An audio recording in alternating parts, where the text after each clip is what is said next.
That's fine. Sorry, he wasn't in the bubble. Right. He wasn't in the bubble. A lot of guys were in the bubble. He wasn't the only one, but of course everybody brings that up that he wasn't in the bubble. The following season, he played fairly a normal season. Let's take the personal absence, 7 games missed in 11 days out of the equation. This season, he missed games because he wasn't vaccinated. That has been lifted. It's fair to assume. It's fair to assume that going forward, he will play a normal amount of games for Kyrie. Now, that's not going to be probably 82, but somewhere in that 65. In 11 years, range. He's played less than 60 games 7 times. No, I agree. I'm saying 60 to 65, in that range. If you get him 60 to 65, 30 to 35 home games in the Garden, that matters for the Knicks. Yes, that matters for the Knicks. I have a question for you, though, because I want to bring up something you said. You said he's impossible to root for. Fans don't like him. Kyrie's one of the most popular players in the world. No, he's not. Absolutely not. He absolutely is. The fan base? Yes. No, he's not. That's not true. Now, the serious basketball fan, they understand all his distractions. He's a great player. But a lot of the fans don't want to put up with all the other things that he brings. Let me modify, JJ. They do not. I'm going to indulge. Let me modify something for you in a second. They might root against Kyrie Irving, but they show up to the arena to watch him. Well, the Nets. But he's box office. The Nets. That's what I mean, popularity. I'm talking about you might have people who like him. You might have people who choose to criticize him. When Kyrie Irving shows up in town to play basketball, you walk through the turnstiles to see that brother play. That's not an issue for the Knicks. They sell it anyway. What difference does it make? Well, that's true. They don't have to worry about selling out. And remember. But we do. As a Knicks fan, you don't count. Well, because you don't care about the Knicks. Oh, here's a question after that point then. Would you pay a little bit more in ticket prices? Oh, the Knicks are going to sell out if they had Kyrie Irving. Absolutely. And on the Kyrie thing. Absolutely. Chris, whether he's hurt or not, he's at the top every year in Eastern Conference All-Star voting.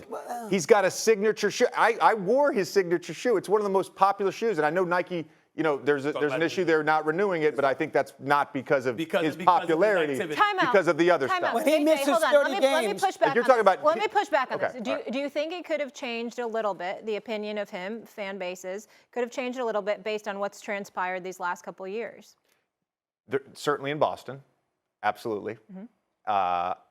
I'm not sure in Brooklyn or New York City that opinion has changed. Okay. And there's probably a lot of people around New York City when that mandate was in place. Right. They opted to get vaccinated because they needed the job. Right. They needed to go to work. Yes. Yeah, but they probably did it begrudgingly. They did, absolutely. Yes, there's a lot of people in this city that did it begrudgingly. And unfairly, and a lot of them lost their jobs, and they didn't deserve to lose their job. That New York City mandate, Kyrie's right about that. It was bogus. It was nonsense. It should have never been invoked. How you going to hold it against local players, but visitors could come into town and participate? That was just an idiotic rule that should have been lifted the second Mayor Adams got into office, and it's a damn shame he waited that long to lift the mandate. But having said that, let me say this, and we ain't nobody more critical than Kyrie than me. Everyone knows, anybody who knows basketball, you want to see Kyrie Irving on the basketball court. Basketball is better when that brother shows up and he's a showstopper. You just can't trust him to do it. Well, here is the issue that I'd also have. What is the end game for the Knicks? Well, they bring to win 43. But hold on a second. Win 43 games? The end game, there is no end game for the Knicks because they've been irrelevant. They have been irrelevant. And guess what? This is not a knock on any player on their roster. They are so far away. I agree. They are so far away. But he's only going to make a one-year commitment there. So what happens after the year's up? They win 43 games, losing their first round, then what? This goes back to what I said yesterday. Kyrie Irving, whether he plays this year on the opt-in or he opts out and signs a shorter extension or whether he does that with the Nets, if Kyrie Irving plays 65 games this year and has those numbers, he probably gets whatever contract he wants. I will tell you this. He probably gets whatever contract he wants. I will tell you this. I would give Kyrie, on average, if he would have signed a max, Kyrie Irving would get like a 4-year max. You add in this year, he'd get like $250 million total, right? I'm telling you right now, you averaging out $50 million a year.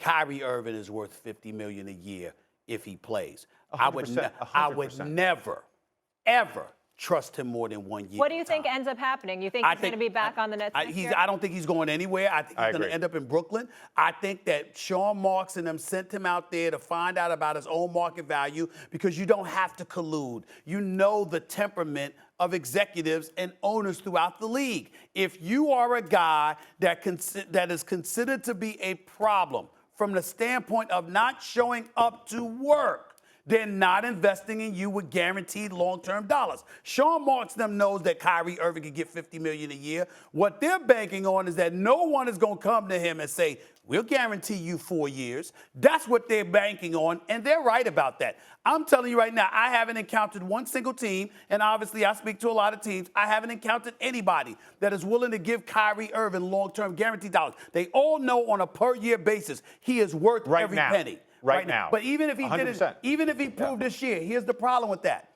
You see guys, and in fairness to the players, Doggy, it's not most, it's not all, it's a select few. The problem is the select few damages the many. So when a guy comes along and he gives you the impression, okay, now that I got my money, I can lax. I can lay back a little bit and buck the system per se.